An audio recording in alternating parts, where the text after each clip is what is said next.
Hello, I welcome you to my wife's channel. She's got me doing the introduction today to making our smoked sausage.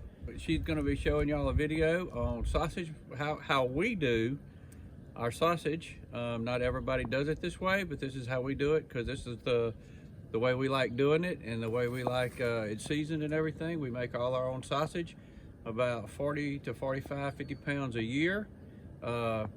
This that I have in my hand right here, I'm actually making for my daddy. That we'll be smoking today. So she'll be showing you the process.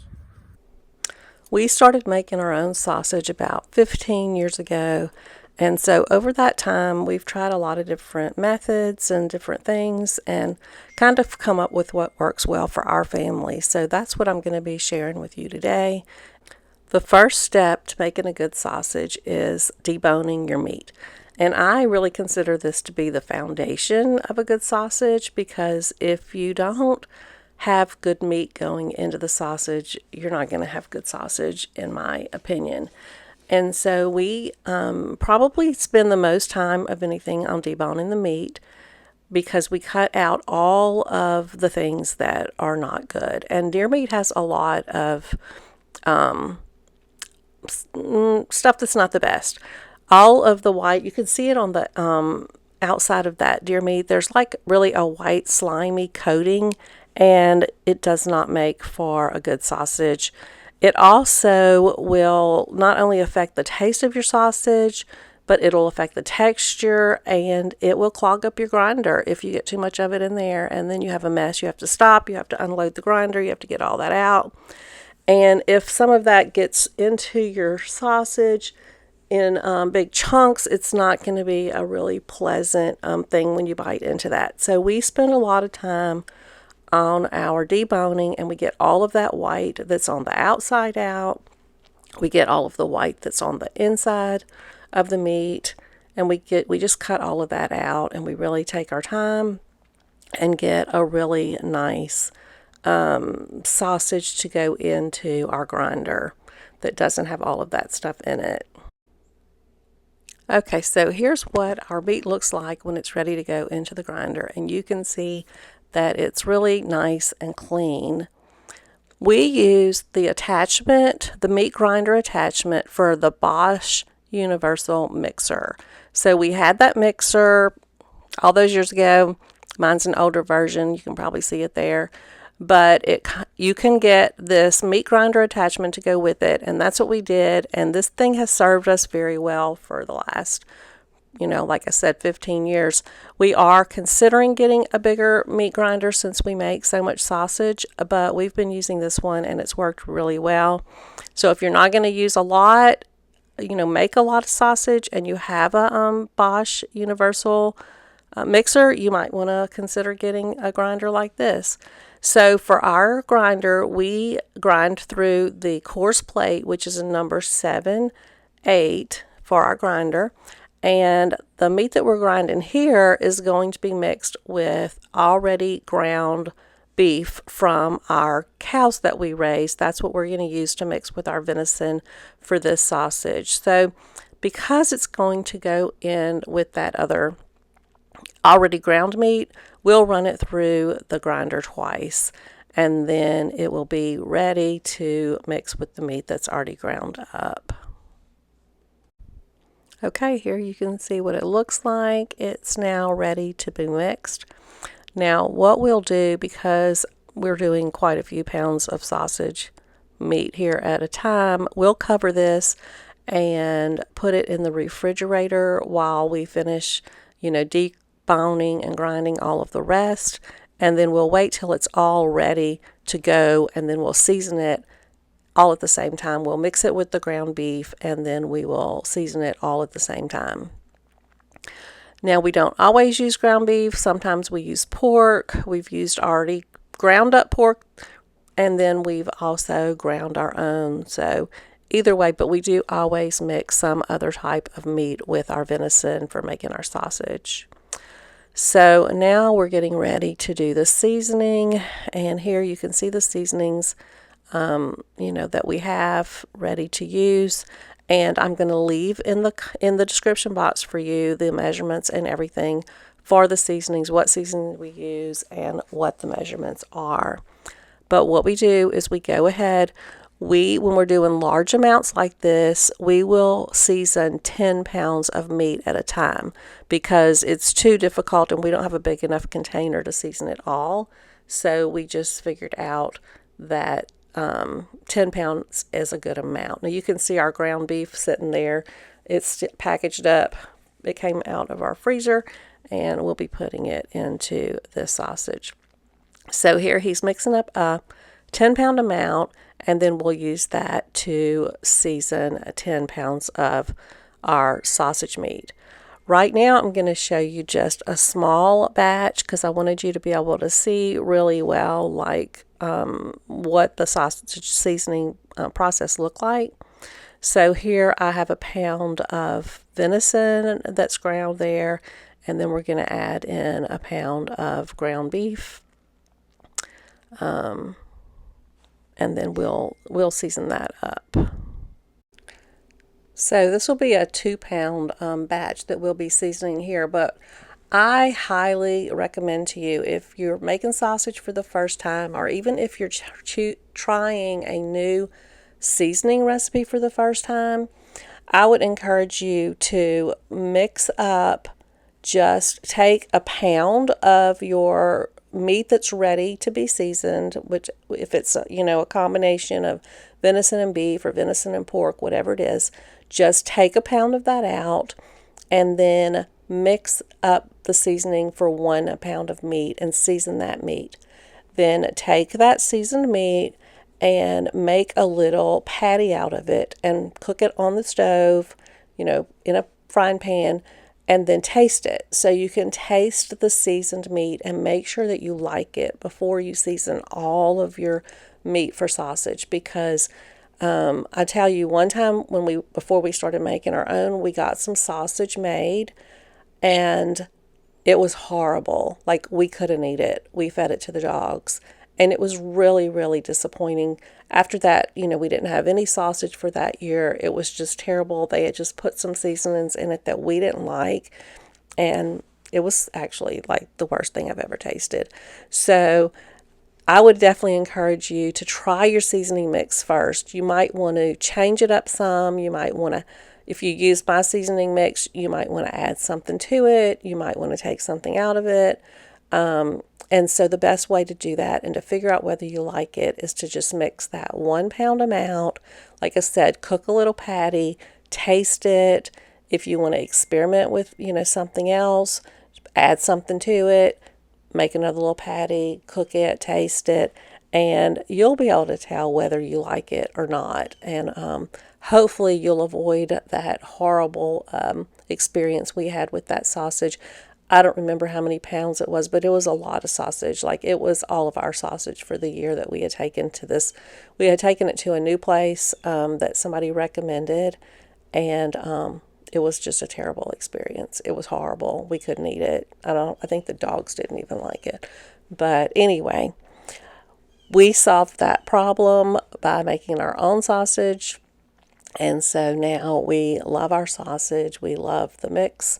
You can see he's still picking out a little bit of that white gristly stuff that got through the thing that we missed. He's picking it out as he's seasoning it, and that does happen regularly too. If we see anything in there we don't like, we get it out.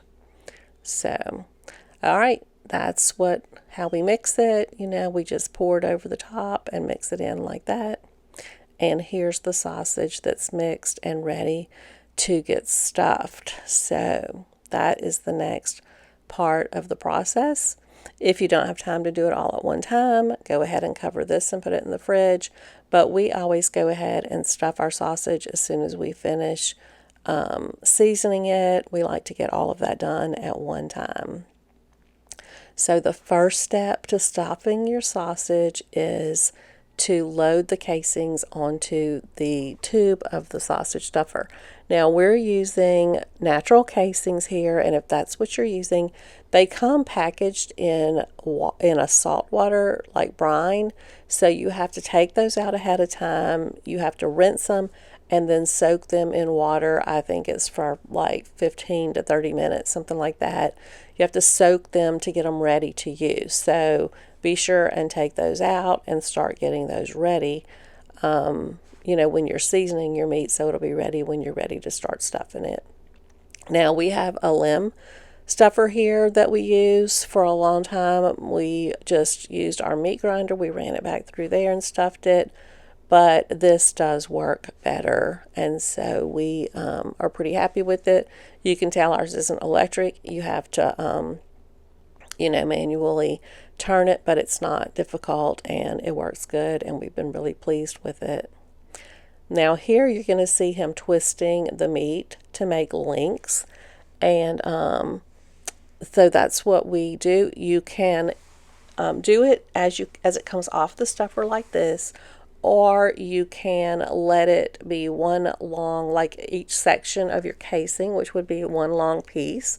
You can tie it off on both ends, and then you can go back and pinch like about an 8 to 10 inch link and twist it after you have like a big long piece, not when it's coming off of the stuffer. So either way works, but what you do is you twist towards you one time, and then the next time you twist away from you. So you're going in opposite directions, and that helps those links stay together and not come back apart. And that's what we like to do, because we like to have links for our sausage, not just one big, long, huge piece. So here's what it looks like after it's stuffed, and now this sausage is ready to go into the smoker. If you don't want to have smoked sausage, you could just put this right into your freezer like this and use it fresh. This is a pan of sausage here. We got about 35 pounds we're going to be smoking today. I changed up my method of smoking a little bit. Lowered the heat, and so I got me a new temperature gauge. I've lowered my heat. It's a little bit low right now. I got to put a little bit more heat to it. But as you can see, we have plenty smoke. Way more smoke than we've had in the past. And I'm fixing to put it on. We just lay it. I do not have, some people hang their sausage. I think it might be a little better, but I don't have that capability in this particular smoker. So we lay it down on racks, and it works fine. And we will smoke this sausage here. I was smoking about 2 hours because I was having issues with it overcooking on me instead of just smoking, and I have kind of solved that problem to where I have less heat and more smoke, and now I'm smoking about 5 hours, and it comes out just about perfect for us. Everybody does it different, but this is what we like.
After we finish smoking our sausage, we take it off the smoker and put it into the refrigerator. Well, first we let it cool on the counter a little bit, and then we put it into the refrigerator and let it get really good and cold before we package it up. We like to package ours in about a pound packages. You can see there 3 to 4 links is what we usually use, and we will package that. We use the vacuum sealer to package it with, and then we will go ahead and freeze it after that. And then we'll have, a year's worth of sausage for our family.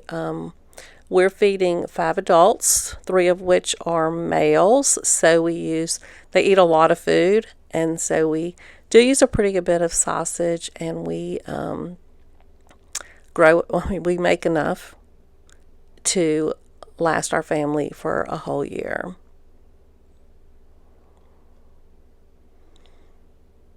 And here it is vacuum sealing.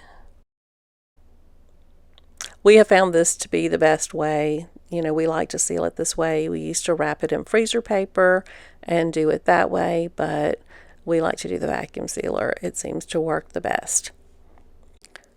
So here is our finished sausage all packaged up and ready to go in the freezer. We will date it, with the year and the month that it was put up, and then it'll go in the freezer and last for a year until season next year, when it's time to do the process all over again.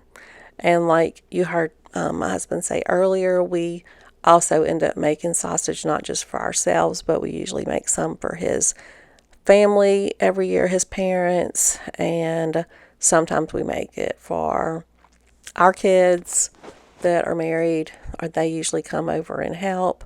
But it does become a family affair, just like you've seen with a lot of the other things that we do, like our corn and our potatoes and things like that. We always do it together. So we do end up making a lot of sausage every year, and this method and recipe has worked really well for us. So I hope that it will work well for you too. You can find more detailed instructions in my blog post, which will be linked in the description box below. If you learned anything from this video, if you enjoyed the video, please give it a thumbs up and subscribe to our channel. Tell your friends about it and send them our way over here at Rambling Rose Farmhouse. And we just appreciate you being here and hope that you will have success in your sausage making like we have, because it's just really a great thing to be able to make your own sausage and not be dependent on someone else to do that for you.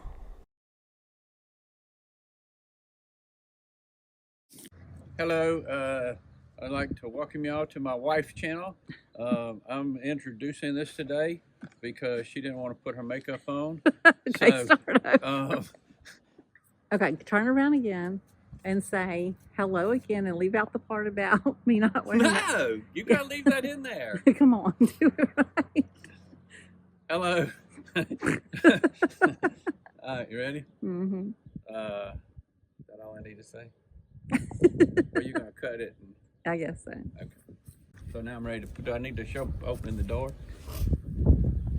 Okay, wait a minute.